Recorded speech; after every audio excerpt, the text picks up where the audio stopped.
समाज है, चाहे ओबीसी हो चाहे माइनॉरिटी हो, तमाम जो घटक दल थे वो लगातार लगे हुए थे।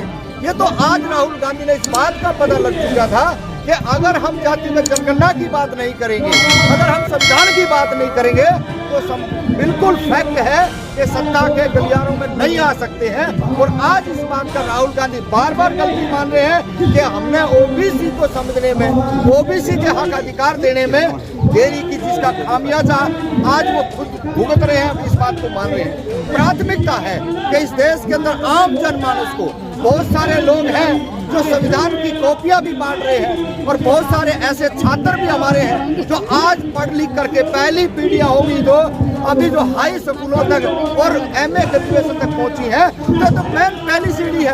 और इसी सीढ़ी से चल के जो पीछे मेरे आप आंदोलन देख रहे हो, ये तमाम घटक दल के हैं। यहाँ हर जाति, हर कम्युनिटी, हर धर्म का लोग आया हुआ है। क्यों आया हुआ है? क्योंकि इन्होंने इस बात का पता लग चुका है कि अब वो दिन दूर नहीं है कि किसी की बलि भी कभी भी चढ़ जाएगा अगर हम संविधान की बात नहीं करेंगे। आपने बहुजन अलायंस बनाया, तमाम नेता इसमें शामिल हुए, लेकिन जो बुद्धिजीवी हैं, देखिए हम कब कह रहे हैं भाई अलायंस बनाया, अगर करीब है, सोच ऊंची है, पढ़े लिखे हैं, बोलते भी हैं, तो क्या बुराई है? जब वो संविधान बचाने की बात कर रहे हैं तो क्यों नहीं जाए उनके साथ में? जाना चाहिए भाई। बहुजन अलायंस जो है ये उसी के लिए काम कर रहा है, इसमें कोई किंतु परंतु नहीं है। अगर मान लो कि अगर आप जहाँ इशारा करना चाह रहे हो, जो कुछ मेरे मुंह से करवाना चाह रहे हो, अगर वो संविधान की बात करते, अरे 5-5 बार आप सत्ता में रहे हो, आप जो है ना 2-2, 3-3 राज्यों में सत्ता में रहे हो, ये बीड़ा तो पहले आप लोगों ने उठाना चाहिए था, आपने ना उठाया। इसलिए इस गेंद को कांग्रेस पार्टी ने कैचअप किया है। और आज पूरा बहुजन मूवमेंट जो एक्टिविस्ट हैं, तमाम हम जैसे सोशल कार्यकर्ता हैं, वो इस बात को देख रहे हैं। कोई ऐसा शहर, कोई ऐसा गांव नहीं बचा है जो इसकी चपेट में नहीं आया ब्राह्मणवादी व्यवस्था की। हमने देखा है, अभी हमारे साथी कुछ यहाँ खड़े थे, ढाणी माऊ हरियाणा भिवानी से, इनके घरों को जला दिया गया है। जो घरों को जला देते हैं और उसके बाद में ये कहते हैं कि भाई हमारा तो कोई खोट ही नहीं है, तो साफ सीधा दर्शाता है कि इस देश के अंदर मनुस्मृति लागू हो चुकी है। और बहुत पहले हम कह चुके थे कि अघोषित इमरजेंसी देश के अंदर है।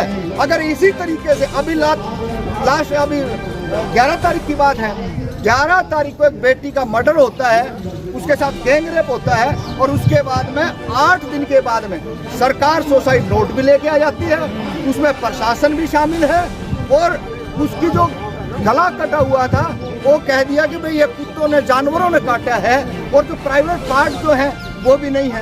तो इससे बेशरम सरकार, इससे निकम्मी सरकार ना तो हरियाणा में हो सकती है और ना पूरे देश के अंदर। जब भी इनको देखो आप, कभी नू दंगे, कभी दिल्ली के दंगे, अरे आपने समझ क्या रखा है? आपका काम था एजुकेशन देना, आपका काम था नौकरियां देना, आपका काम था महिलाओं को रक्षा देना, लेकिन आपने कुछ नहीं किया। आपने देश के आम नागरिक को अशिक्षित रख के, स्कूलों को, इतने स्कूल यूपी और बिहार और हरियाणा और दिल्ली के हम हालात देखें, बिल्कुल नजदीक के जो राज्य हैं, स्कूलें बंद कर रहे हैं। सरकारों की प्राथमिकता होती है कि सरकारी स्कूलों को बढ़ावा दें, लेकिन यहाँ हो रहा है पूंजीवाद को बढ़ावा दिया जा रहा है, और वो पूंजीवाद जो आका कहेंगे उन्हीं के काम होंगे।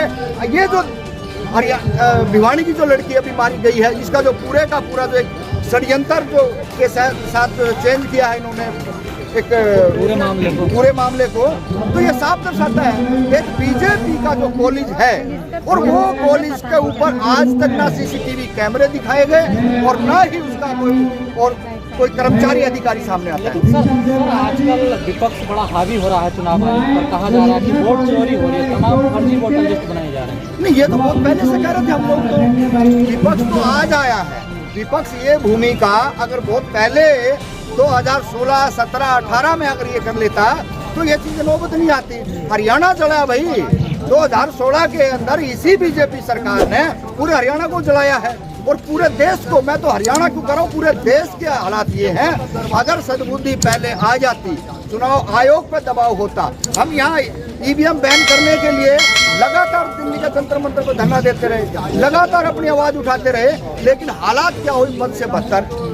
आज विपक्ष को समझ में आया है, और पूरे चाहे देश की बात कर लो, आम नागरिक को इस बात का समझना पड़ेगा जब वोट डालने जाते हैं तो वोट डला हुआ मिल जाता है, उसकी किसी की कोई जवाबदेही। चुनाव आयोग क्या भांग खा के सो रहा है? कौन सा ऐसा नशा करता है जब पूरा चिट्ठा आपके सामने लाके छोड़ दिया, उसके बावजूद भी आप सुप्रीम कोर्ट में भी आप लारे लपे देने की बात करते हैं? तो इससे बेशरम बेहया चुनाव आयोग हमने और हमारी जो बाप और दादा थे उन्होंने भी नहीं देखा होगा। इस देश का बेड़ा गर्क अगर किया है तो संविधान चुनाव आयोग के माध्यम से और केंद्र सरकार ने ये पूरे का पूरा षड्यंत्र रचा है। और ये हमले और ये 400 पार की बात करने वाले ये कहां से आ गए? ये मुसलमानों को देश से बाहर निकालने वाले कौन हो गए हैं? अरे इस देश के अंदर तमाम हमारे महापुरुष लड़े थे और उन्होंने भाईचारे की बात करी थी, एक गुलदस्ता सजाने की बात करी थी ताकि एक अच्छा भाईचारा बना रहे और तभी हम आगे बढ़ सकते थे। लेकिन इन्होंने कोई ऐसा काम नहीं किया जिसका खामियाजा आज पूरा देश तरह तरह कर रहा है। और वही मैं कह रहा हूँ, आज तमाम घटक दल जो है यहाँ पे जंतर मंत्र के ऊपर आए हुए हैं, तमाम चुनाव आयोग ये कह रहा है कि विपक्ष जो है ना चुनाव आयोग के कंधे पे रखकर बंदूक न चलाए। क्या कह रहा है? चुनाव आयोग कह रहा है कि हमारे कंधे पे रखकर बंदूक मत चलाइए, कोई गड़बड़ नहीं है। जब गलती आप करोगे तो मैं किसी और के कंधे पे बंदूक रख दूं? आपने एक बार भी अपनी गलती को स्वीकार नहीं किया। चुनाव आयोग हमेशा, हमने खुद देखा है, अरे छोटे छोटे बच्चों को 15-15, 16-16 साल के बच्चों को आधार कार्ड के ऊपर वोट डालते हुए जब हमने कहा कि तेरी औकात और हैसियत है वोट डाल के दिखा, तब उनकी पतलून गीली होगी और वोट नहीं डाल पाए। लेकिन षड्यंत्र था, उनकी साजिश थी, फिर भी उन्होंने अपने विधायक और MP जिताने का काम किया। ये इस देश के अंदर हर नागरिक को पता है, लेकिन मुंह खोलने को कोई तैयार नहीं।